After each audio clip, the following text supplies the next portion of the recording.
vamos lá, vamos começar dando um metagame breakdown aqui, né? Então, é um texto que o Frank Karsten faz toda a edição.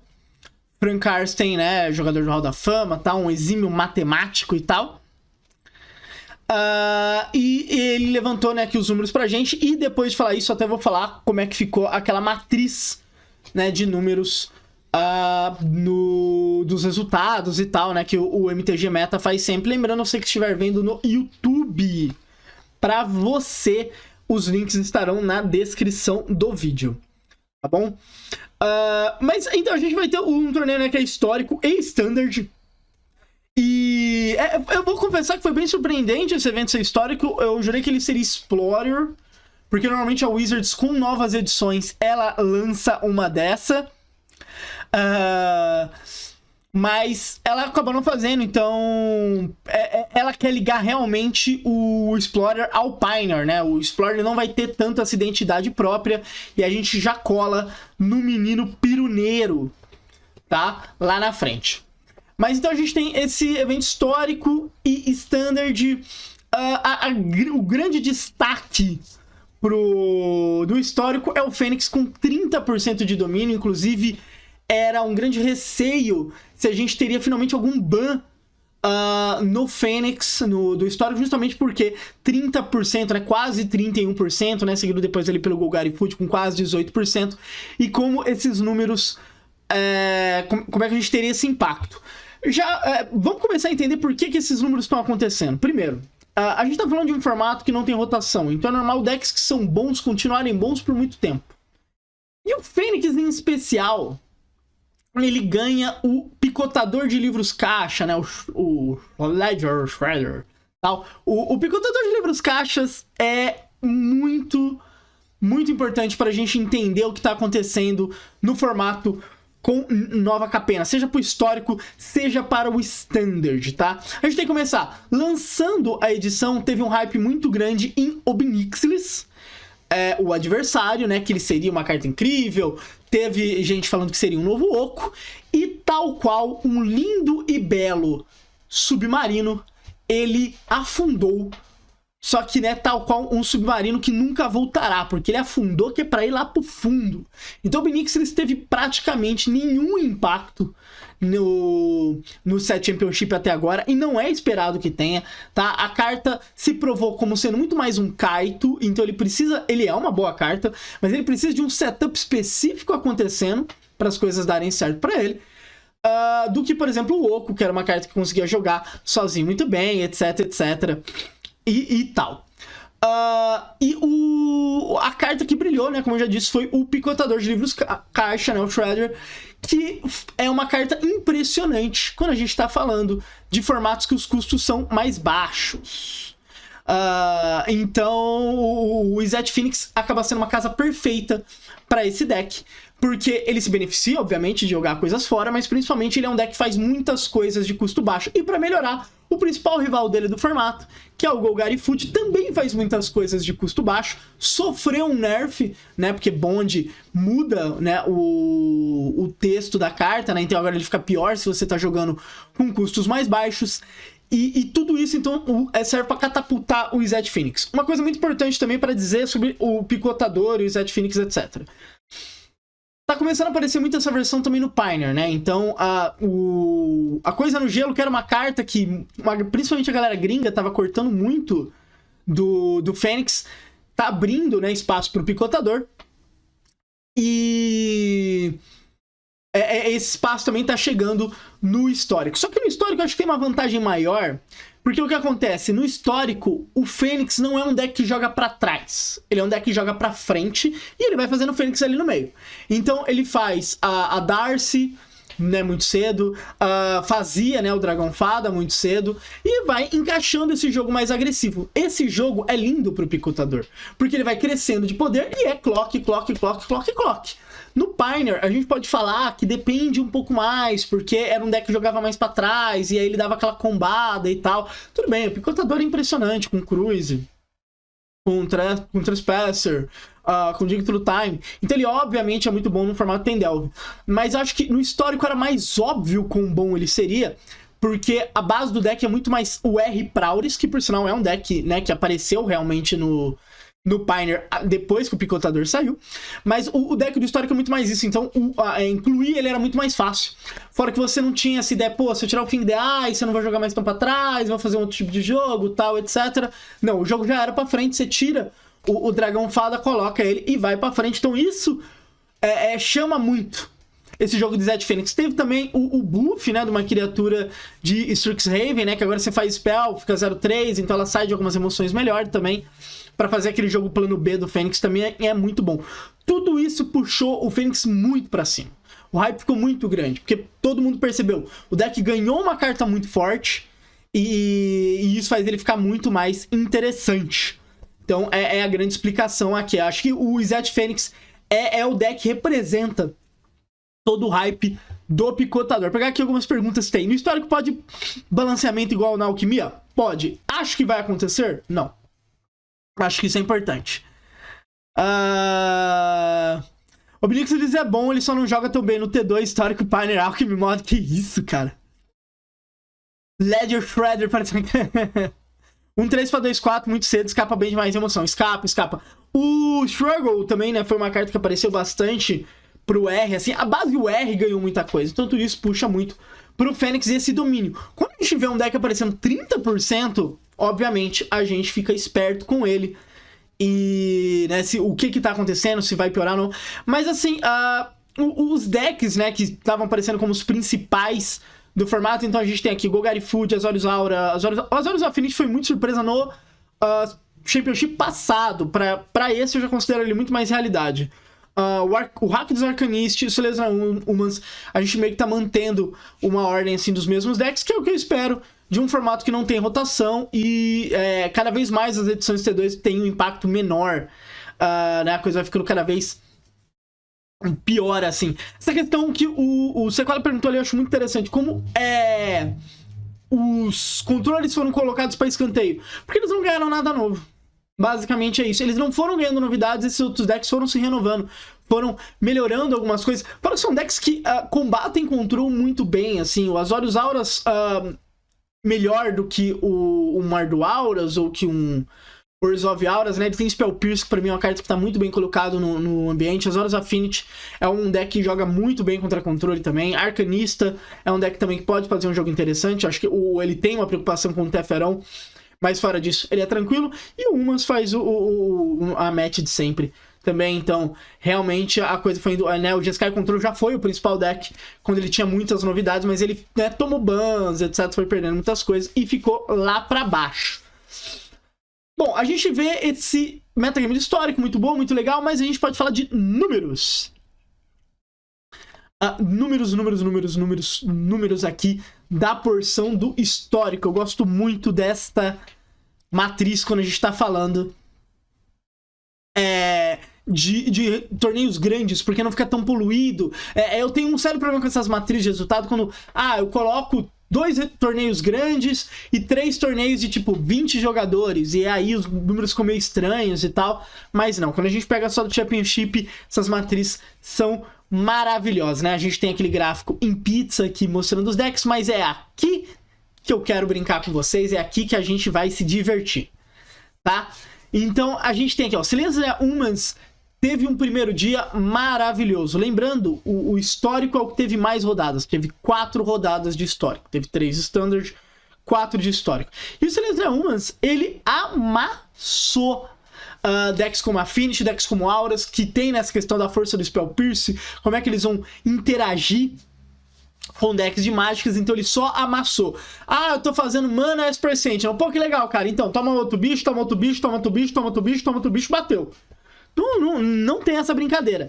E o deck vai muito bem. Ele, né, teve resultados muito ruins contra o Golgari Food.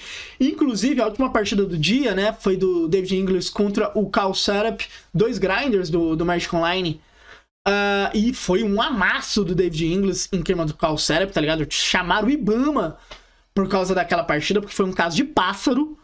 Mas o Silesian Humans foi muito, muito bem. Lembrando, é um deck que, né, vem crescendo faz um tempo. Golgari Food segue ali 65% também. foi muito, muito bem. O Azorius Affinity 60 e pouco, o Rakdos Arcanista 64. Né, como é que a gente vai trabalhando esses escopos deles. E o Fênix não foi tão bem assim.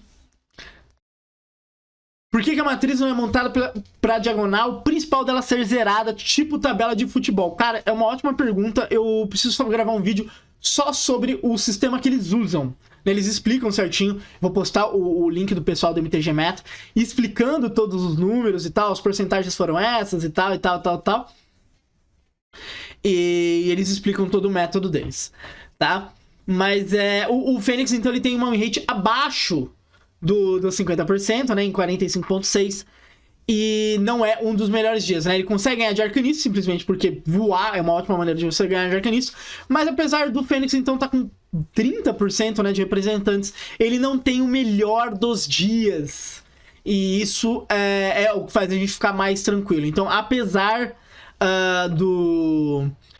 dele tá assustadoramente, né, com uma representatividade no torneio, não foi bem o formato. Fora que assim, todo mundo sabia que Fênix era muito bom, né? Rabecão jogou horrores também, né? Rabecão justificando esse preço maluco que ele tem. Por mais que a gente esteja falando de um torneio, né, muito mais focado no online, mas o preço do Rabecão é muito surreal.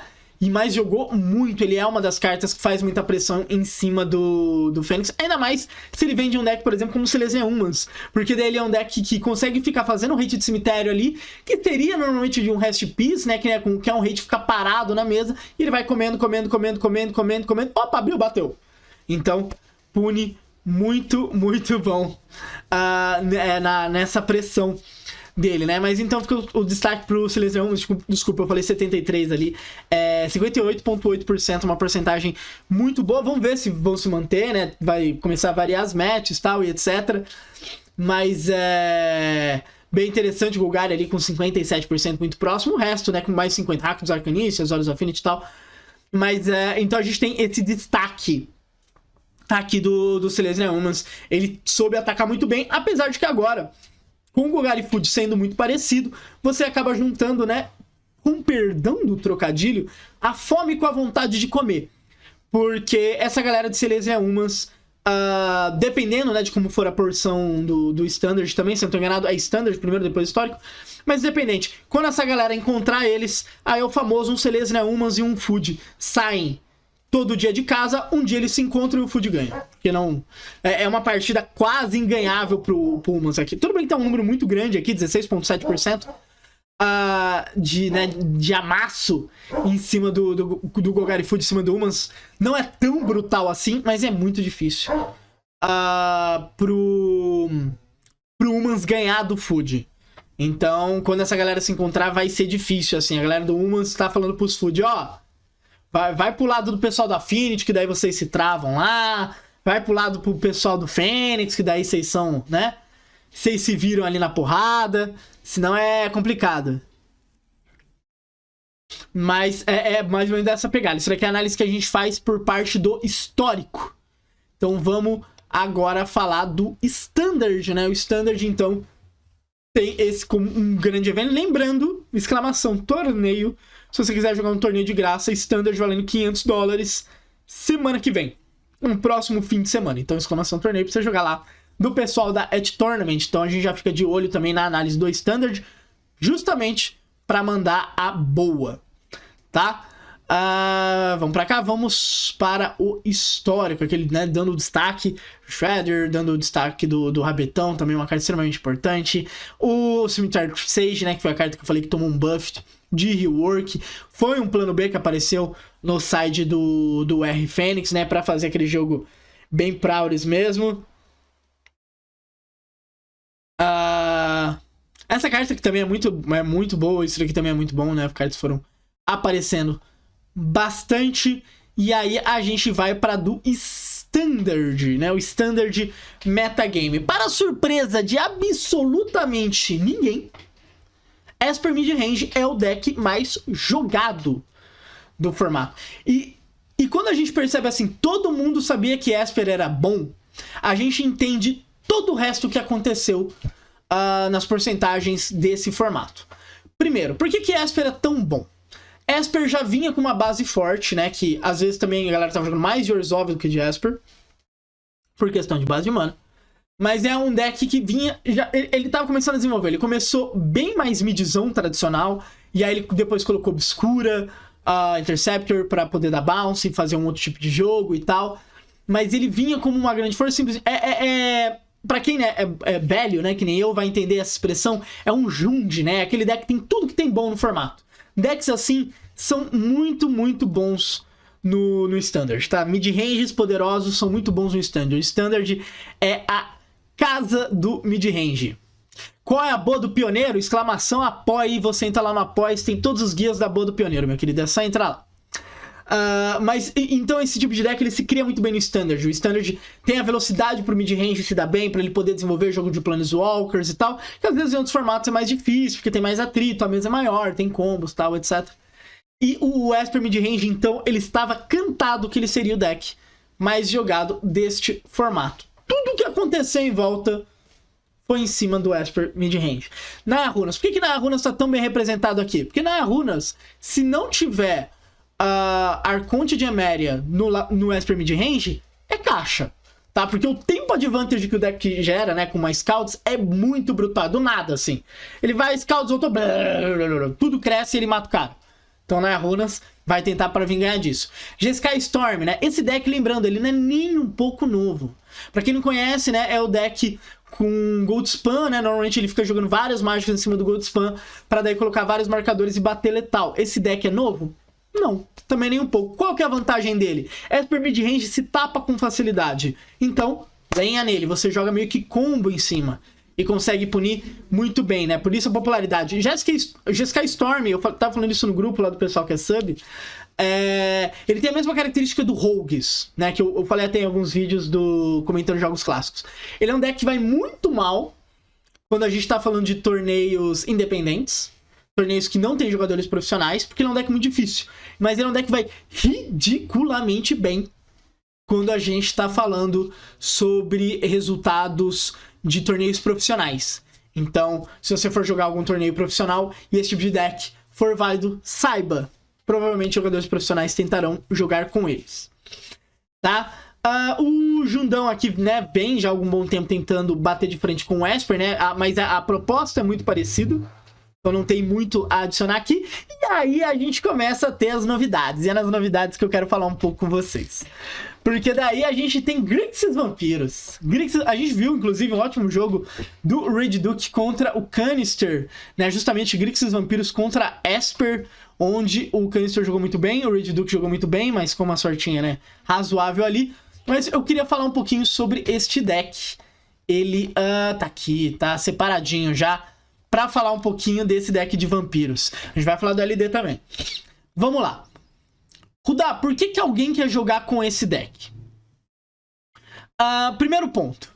Você é mais um deck que consegue usar Kaito bem. Kaito é uma ótima carta. Joga muito bem. Tudo lindo, tudo maravilhoso. É mais um deck que faz um bom uso de Fable. Então é uma ótima maneira de você criar card advantage para bater de frente com o Esper.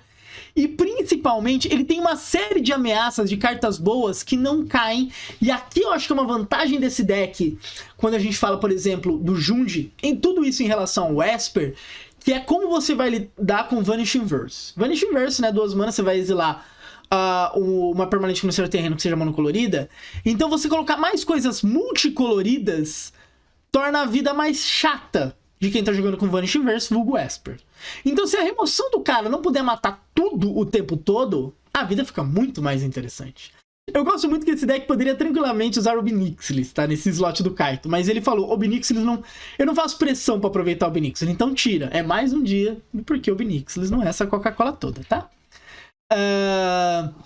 Acompanhe o canal que você não tinha caído nesse bait. Então, cola com a gente que você passa de ano.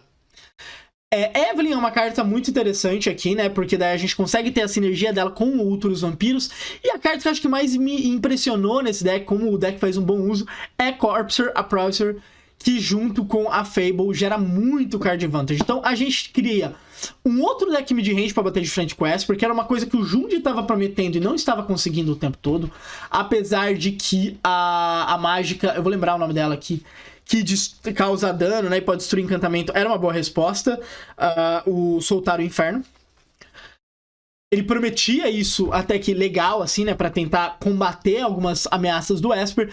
Mas esse Grixis, ele combate isso muito bem. Esse deck apareceu com o pessoal da Channel Fireball, né, por isso que ele tem 12 jogadores, então é o pessoal da Channel Fireball, então Kaibud, Nassif e tal, etc. E eles costumam aparecer com novidades, e é uma ótima coisa. Rudá, se eu quiser pegar esse deck e jogar a minha ranqueada, quiser jogar o meu evento, quiser jogar o meu torneio, esse deck é bom? Esse deck é bom, tá? Eu não posso falar que esse deck não é bom. O deck é bom, ele é bem focado ali pra bater um metagame, ele faz muito bem a parte dele, ele tem um late game muito forte, com Bloodthirsty Adversary.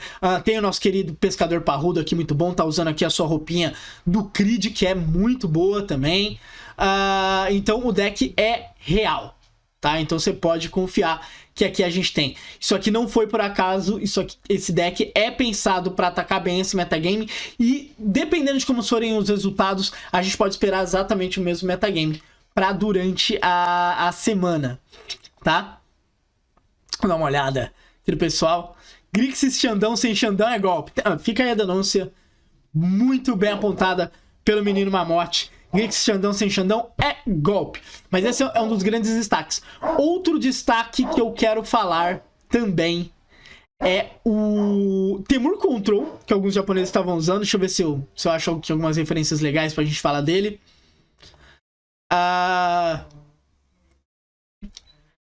Deixa eu pegar aqui, que é o Temur Control, que é o que alguns japoneses estão usando. Então, que é um deck que controla e tem Titã da indústria, né? Tem uma base UR. Essa base UR com a sorte inesperada, né? Com a carta nova, né? Que é basicamente uma sorte inesperada melhor, né? Que é Big Score. Ele usa essa mesma base, que é uma base muito boa para desenvolver bem o jogo dele e chegar no Titã, que pra mim é uma das grandes cartas. Esse Temur também me parece muito, muito bom. Esse deck foi usado por um time só. Cara, do Grixis Vampiros, eu não sei se só um time está usando o Grixis Vampiros. Mas o Focinho tem opiniões fortíssimas sobre isso. Às 11h02. É um ótimo horário para latir, Focinho. Continua assim. Mas o... Até perdi minha linha aqui. Mas o Grixis eu sei que tá com o pessoal da Channel. Eu não sei se tá exclusivamente com eles, mas eu sei que está com eles. O Temur Control foi só alguns jogadores japoneses que estão usando ele.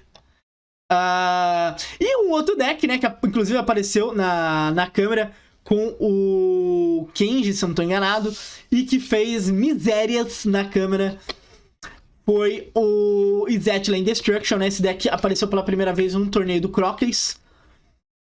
Ele não chegou a passar pro segundo dia, mas ele é imoral contra Esper, porque Cleansing Wildfire tritura a base de mana junto com Field of Ruin. Então, tipo, o Esper usa 2, 3 terrenos básicos, é muito fácil daqui ficar bom. Aí depois faz Lier e de novo. Cara, é assim, é assustador, assim. Se esse deck só pegar Esper, ele passa o carro. Ele é muito desse ambiente do T2, foi orientado em cima do Esper, tá? Já a gente vai falar da matriz de resultados desse primeiro dia. Lembrando que foram 3 dias só de Standard. Mas mesmo assim, foi muito deck em cima do Esper, assim. O Esper tomou muito hate. E o Esper não é exatamente um deck fácil de hatear, ele é um mid-range. Mas essa ideia de ir em cima dos terrenos, isso foi imoral demais por parte desse deck aqui. Então, parabéns para os jogadores japoneses que estavam usando essa lista. Impressionante. Mas vamos lá falar de números, né? Vamos falar como é que foram os números desse primeiro dia. Lembrando, as 3 primeiras rodadas foram Standard, depois foram 4 de Histórico. Aí a gente vem para nossa tabela aqui do MTG Meta. Inclusive, recomendo muito seguir esse pessoal, mtgmeta.io.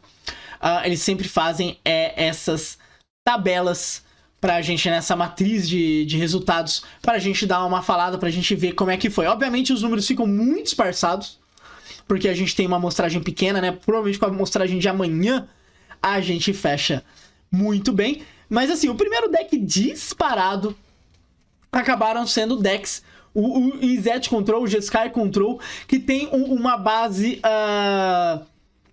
com menos jogadores, mas é muito nessa ideia do Goldspan Dragon. Tudo bem que o Goldspan Dragon, ele não é uma carta que o Esper não consegue lidar. O ponto é que o Goldspan Dragon, se você dá a base toda, né, de Windfall e Big Score e tal, etc., ele dá uma explosão de mana, que é um tempo advante muito forte. Tipo, não foi estranho a gente ver durante o torneio um turno que era Goldspan, Lier, um monte de coisa, sabe? O oponente simplesmente dobrava, triplicava sua mana em uma única jogada com o Goldspan Dragon, né? O Goldspan, ele caiu muito, né, em popularidade nos últimos tempos. Mas ele é realmente fantástico aqui, né? Tanto que a gente vai ver aqui o número de vitórias do Esper mid-range, né? Nesse mundo de Goldspan é baixo, né? 45%. Sendo um dos piores, assim, dos mais jogados, né? O pior de todos com o Naya Runes, 41% realmente não teve o melhor dos seus mundos, né? Mas muito dos decks, quando a gente pega aqui a linha, né, do Esper, muita gente foi em cima do Esper. Então, 50-50 com Esper, 100% ali em cima do Esper, 80% em cima do Esper. Muita gente foi em cima do Esper pra bater, né? É aquela coisa, o Esper tava uma opção muito sólida, e aí vem essa galera meio que pra explodir ele e abrir. Né, eu costumo comparar nessas horas, assim, fazendo uma figura, né, pra você enxergar melhor. Pensa que o Esper, ele tava entupindo um gargalo, tá? Que era o metagame. E aí a dúvida era, como é que vai estourar esse metagame? Ele vai estourar pra trás, então ele não consegue desenvolver pra cima do Esper, então né, fazendo ainda essa alusão, ele estoura o cano, ou ele vai estourar o Esper na frente. Foi exatamente o que ele fez. Então, com decks como Zed Control, Jeskai Combo, tal, etc., o próprio Grixis, o Temur e tal, etc., ele explode o Esper pra frente e vai abrindo, né? Então o Esper vai ter que se readaptar. Rudá, eu gosto muito de jogar de Esper, eu não posso mais jogar de Esper, eu vou sofrer demais, todo mundo vai ganhar de mim. Não, você vai simplesmente depois adaptar o Esper para essas novidades. Então o Canister, por exemplo, usando cartas que evitavam com que o adversário dele conseguisse fazer coisas do cemitério, incluindo dar alvo em coisas no cemitério, já é um pensamento à frente que você pode aplicar e que foi muito bem visto nessas deck lists. Exatamente, Ferfaf. Esses decks, assim, a proposta de todos esses decks é jogar acima do Esper. Então o Jund meio que batia de frente, tanto que a porcentagem dele com o Esper é muito parecida. Mas os outros decks, eles vão pra cima. Eles vão acima dele. Então, o Esper tá fazendo as jogadas, no máximo 2 jogadas por turno de determinado power level. Decks de dragão claramente fazem, quando eles vão fazer 2, 3 jogadas no turno, todas são de power level maior que a do Esper. Todas gerando muita vantagem. Então, o ambiente consegue ir pra cima. Mas é isso que esse primeiro dia tá mostrando. Assim, os números eles ainda ficam muito exagerados. Porque é só a gente pensar como a gente tem pouquíssimas partidas, né? Ali a gente tem, por exemplo, no Zed Control 27 partidas só. 27 é muito pouco pra fazer uma amostragem. Mas, né, a gente consegue filtrar pra amanhã. E principalmente pra domingo a gente consegue levantar números melhores pra desenvolver bem. Pô, aqui tá legal, aqui não tá legal, né? Ver o que tá sendo real, o que não tá sendo real. Lembrando, tá? Hoje a gente tá fazendo essa primeira análise, amanhã mais análise, domingo, né? A gente tem os resultados, vamos ver quem vai ganhar o torneio, etc. Análise em cima também. Bom, e lembrando, tudo isso depois vai para o YouTube. Eu sei que você tá vendo no YouTube, os links estarão sempre na descrição. Tá? Pra gente poder analisar como é que tá esse desenvolvimento de Standard. Eu quero lembrar uma coisa extremamente importante. A gente tá num dos melhores momentos para quem vai competir Standard, tryhard mesmo. Tá, eu falei sobre isso, sobre o Pioneer também, porque a gente vai ter os qualifiers, mas pro Standard, essas tabelas são muito importantes no seguinte, no que diz respeito ao quê? A próxima edição Standard será apenas em setembro, que é Dominar United. Até lá a gente tem mudanças no Alchemy, então pode ter, né, mudanças pro histórico, a gente tem Baldur's Gate pra Commander também, então a gente tem outras coisas, mas pra Standard, pro Pioneer e tal, não tem mudança. O 10 quer dizer que eu não vou jogar nada, não vai ter nada pra eu fazer, etc, etc? Muito pelo contrário, na verdade tem uma série de torneios, como eu disse, né, exclamação torneio, você tem um link pra um torneio já no finalzinho aqui de maio, dando $500, mas é uma ótima hora pra você especializar, você pega um deck boa parte dos decks que estão aqui, e a gente vai falar disso domingo, né? Eu vou focar muito nisso domingo. Boa parte desses decks continuarão até setembro. Então você pode pegar, craftar ele safe e falar, vou jogar só disso. Então daqui até setembro eu terei um casamento com um deck, tá? Teremos uma união estável, com 2 gatos e um cachorro. Talvez seja muito cedo para ter filhos, né? Uma coisa, né? O momento do país é bem complicado, economicamente falando. Mas assim, você fica numa união estável com esse deck. Então, vamos analisando esses resultados pensando nisso. Conforme a gente vai ganhando mais informação, amanhã a gente ganha mais, domingo a gente ganha mais, a gente chega em uma conclusão sobre as melhores escolhas. Eu não acho que vai ter, tipo, a melhor escolha óbvia. Meu Deus, isso daqui é bom demais, nada mais presta. Eu acho que nós vamos trabalhar com 4, 5 escolhas, fora os decks que às vezes saem por baixo, depois voltam, que é o que provavelmente vai acontecer com o Esper. O Esper, eu imagino que ele não sairá com um bom fim de semana, eu acho que ele vai sair, se muito, ele sai no 50%. Nossa, mundo louco, 51%. Eu espero muito mais um 48%, um 47%, mas ainda, né, com certeza, assim, as coisas têm que dar muito errado pra ele, pra eu falar que esse deck não é uma escolha muito sólida. Próxima coleção rotaciona, vai sair Gold Spam, um monte de coisa vai ser interessante. Sim, não, a próxima rotação é outra coisa, é que é lá na frente, né, em Standard a gente tem que olhar muito pro agora. Às vezes a galera, tipo, pô, Rodar, mas é uma pergunta muito comum. Por que eu vou craftar coisa agora, se já tem rotação e tal, etc. Se você pretende jogar, você vai meio que se pagar com tudo isso. Fora que tem sempre a opção de você craftar coisas que... focar em craftar coisas que não vão rotacionar, ou coisas que serão interessantes no Explorer, Pioneer, e etc. Mas esses são os nossos primeiros números, analisando, né, o Nova Capena Championship. Esse torneio extremamente importante, né? Ele tá dando as últimas vagas pro Mundial, então a corrida pro Mundial tá aí muito boa. Também vai determinar quem vai sair na frente pra próxima temporada. Então, pra galera que não tem vaga pro primeiro Pro Tour, né, da nova temporada, também tá correndo atrás agora. Então tem muita coisa na briga, o que faz com que os jogadores se preparem muito bem. E olha, uma coisa que eu aprendi sobre o jogador profissional de Magic é que quando ele quer se preparar, ele se prepara muito bem. E ele sempre tenta achar a melhor opção, tá bom? Então, a gente vai ficar... essa é a nossa primeira análise do Nova Capena Championship.